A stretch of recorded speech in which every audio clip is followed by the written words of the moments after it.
All right, Ricky, what were we trying to throw at these guys this year? This is the 50th running of the Daytona Supercross, so we want to implement a lot of old features from decades of this race's existence into the track this year. So as far as throwing things at them, not really throwing things at them, but putting some fun stuff on the track. The track's a little bit longer this year. Wanted that to be a part of the track also.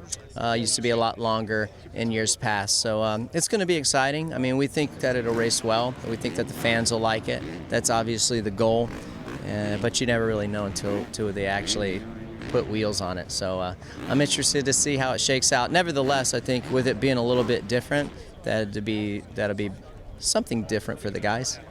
Well, at least you didn't go so old school that there's telephone poles with dirt over them. Well, yeah, we couldn't go that old school. We definitely had to, safety was obviously our primary goal all the time. So yeah, telephone poles and dirt on top of that wouldn't have worked. However, what a great year for the 50th. I mean, top two front runners are tied in points, so it's like we're starting from scratch. And it's a great year to be involved, and I'm excited for it. I mean, the racing has been great, and it should be cool. I think the only thing that we could have done to make it a little bit better is have an East-West showdown here. So, oh well, still a lot of fun. The 250 West class has been awesome to watch, and we're in for a real treat. Joe, you grabbed your best so far of your career with the fifth last weekend. How'd that race go for you? Yeah, it was a super nice race. I got a good start in the heat race and then feeling really good. Just a couple of mistakes put me down in the fifth, but on the main event, I got a good jump, but then I hit with the guy next to me, and that kind of lost my control. So got a late start, but I was able to catch up to fifth for my first fifth overall, and it was fun. Talk about the difference between the beginning of the season and now. What have you learned, and how different is the confidence level? Definitely way more confidence in the first race. First race, it's just like you go out there, so many fans and a bunch of fast riders, just gets you so much nerves in you, and I was really nervous and tight. Like going through the whoop section, my hands fall off almost a couple times and stuff like that. So yeah, now it's much better. Three rounds only in so far, but definitely my confidence is high, and yeah, just learning. Yeah, coming in, you don't know what you don't know. You have to kind of go out there and experience it. Yeah, definitely. You know how to ride a track, but then track's gonna be always different in race, and riding a test track is much different in racetrack. So yeah. There's only a few sets of eyes at the test track. Yeah, feels only feels time. All right, Ken, I know you haven't been out there yet, but what do you see so far? Well, the track looks super fun right now. The racing side of things, obviously, we'll have to see. It looks like one half of the track is definitely going to be 50th anniversary, more old school type of track, a lot of open straightaways, higher speeds, and the other half of the track is a lot more supercrossy. It looks super fun right now. I'm sure we'll have a blast here. Now, on the passing side of things, it'll be, we'll have to see. We have this over the bridge right here, and it looks super narrow with a couple of odd turns, but obviously that was the goal for them. So it'd be interesting to see when you're behind somebody where you can make up time, or if everybody's going to be doing the same thing. Having said that, with how many riders we are, obviously it's always going to get rough, so I'm pretty sure you'll be able to make a difference no matter what. We get a mix of different stuff here every year, huh? Yeah, absolutely. I think that's what makes this race so cool. I mean, this is by far my favorite venue, just because I love the camping side of things out here, and I wish we would have more venues where we would be racing on the middle of like a road race track, any kind of road race track, really.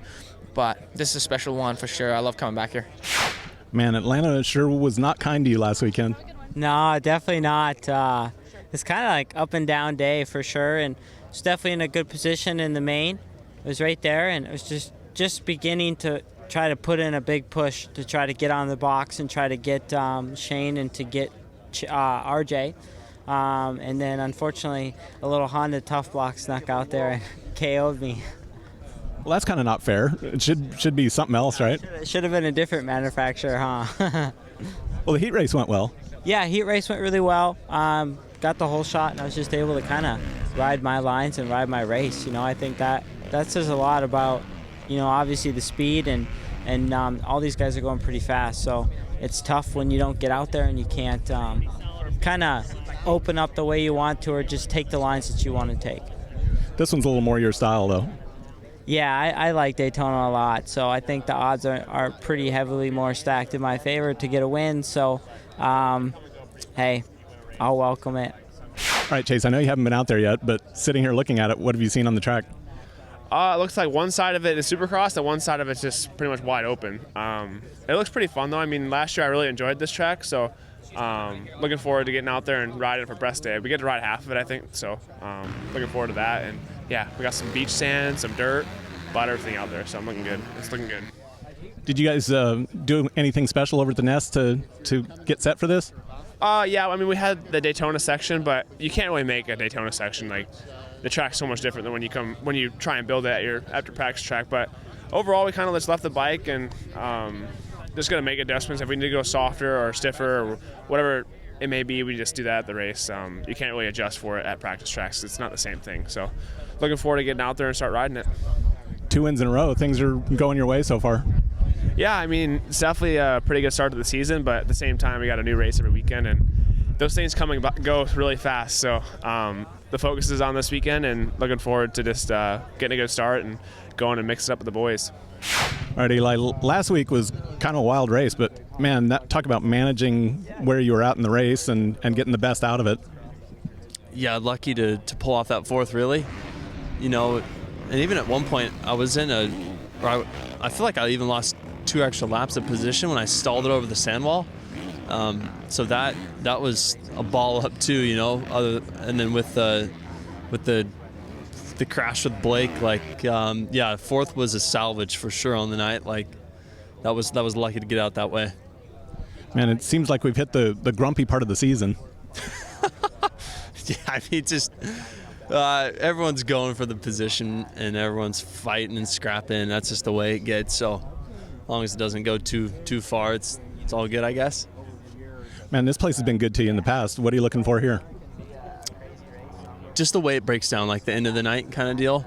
It's always it's really fun just to like pick the track apart and try to find the different lines and, you know, the good lines. Like it's cool that way because it's like there's nothing straightforward about it, you know. Like you always gotta learn something new here. Yeah, the lighting's different. Kind of everything's different. Yeah, and there's like no standard like rhythm sections, you know. It just has a whole different feel to it. So it's like you never know what to expect here. Well, Coop, you toughed it out last weekend. That couldn't have been an easy main. Yeah, it was definitely a tough one.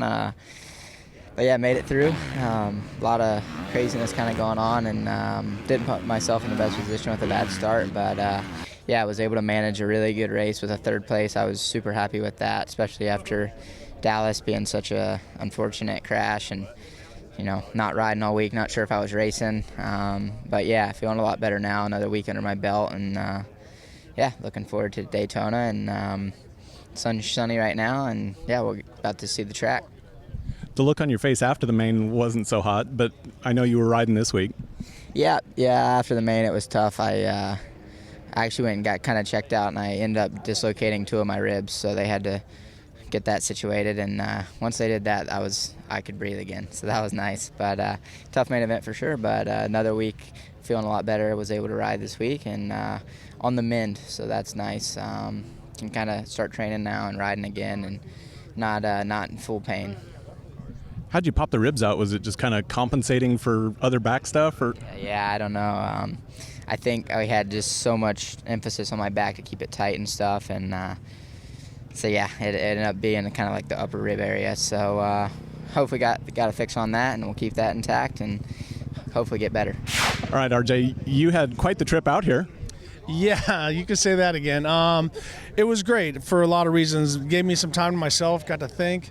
Haven't been riding a bunch, so even get on a Gullwing. I know it sounds kind of dorky and stuff like that, but to ride across the country by yourself, you're in the elements. So it reminded me a lot of pre-running down in Baja motorcycles by myself, is that you can't screw up, and you go through this no man's land in Texas forever, and like if shit breaks, I'm screwed. I mean, how am I going to get out of here? And so you have to think the whole time, and that's the beautiful thing about riding a motorcycle. Carmichael, you can't put it on cruise control, but you have to think the whole time because one marble can change your day. So 12-hour first day, 14-hour second day, 11-hour third day, 6-hour fourth day, and we made it. Took my dad for a lap around Daytona. It was a special deal. He loved this race. He loved watching Jimmy Johnson, in NASCAR, and he rode back. As I said, he did this trek twice.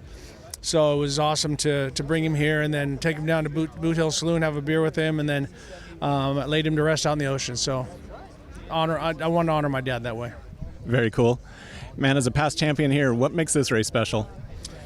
The course makes it special, and being in Daytona, a lot of times in the Supercrosses, they're short, they're sprints. This is more like a national, but it's so sketchy because they're keeping the grass, and so the grass is really tacky, but then when it falls away, it becomes inverted. So the whoops are so square, it's so hard edge that you have to be creative, and I think that's the thing where the rider that's not going to get tied up in one line, that's willing to look way outside, look way inside. Like I'm going to call it the Carmichael lines, come straight down the inside, pivot, and straight out the outside. So you can always find something, or if you need to kick a hay bale a little bit to the left or the right, you can find some fresh grass. But it's going to be the strongest guy's going to win this race.